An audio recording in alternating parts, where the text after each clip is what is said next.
প্রশাসনকে আমরা সর্বশেষ একটা সময় দিতে পারি। তারই প্রেক্ষাপটে আমরা সিদ্ধান্ত নেই যে প্রশাসনকে সর্বশেষ যে সময়টা 5 দিনের আলটিমেটাম, সর্বশেষ 5 দিনের আলটিমেটাম দিয়ে আমরা প্রশাসনকে জানাবো যে আপনারা যদি 5 দিনের ভিতরে আপনারা এই যারা প্রকাশ্যে ঘুরে বেড়াচ্ছে, আমাদের উপর হামলা, গুলি, আমাদের উপর মারধর যারা করেছিল 5ই আগস্টের আগে বৈষম্য বিরোধী ছাত্র আন্দোলনের সময়, তাদেরকে যদি আপনারা অ্যারেস্ট না করতে পারেন, তাদেরকে আপনারা যদি গ্রেপ্তার না করতে পারেন, তাহলে আমাদের যে আমরণ অনশনটা সেটা আমরা আপনার কার্যালয়ের সামনে আমরা দিই। গত পরশুদিন আপনারা জানেন একটা ভিডিও ভাইরাল হয়েছে যে পলাতক আসামি অর্থাৎ আমাদের বৈষম্য বিরোধী ছাত্র আন্দোলনের উপরে যারা হামলা করেছে তার ভিতরে অন্যতম ছিল গোলাম মোহাম্মদ নাসির।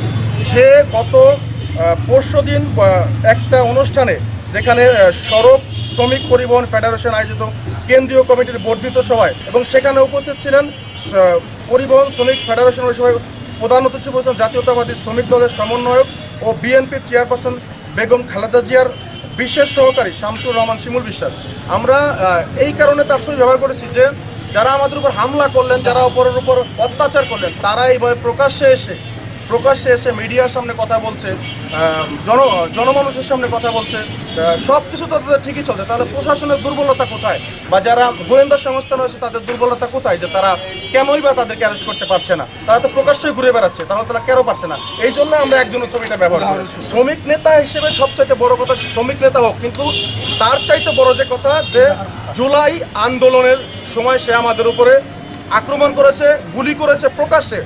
ভিডিওতে দেখা যাচ্ছে সে আমাদের উপর গুলি করছে, আমাদের ছাত্রছাত্রী যারা রয়েছে তাদেরকে তারা অন্যায়ভাবে কুকুরের মতো পেটাচ্ছে।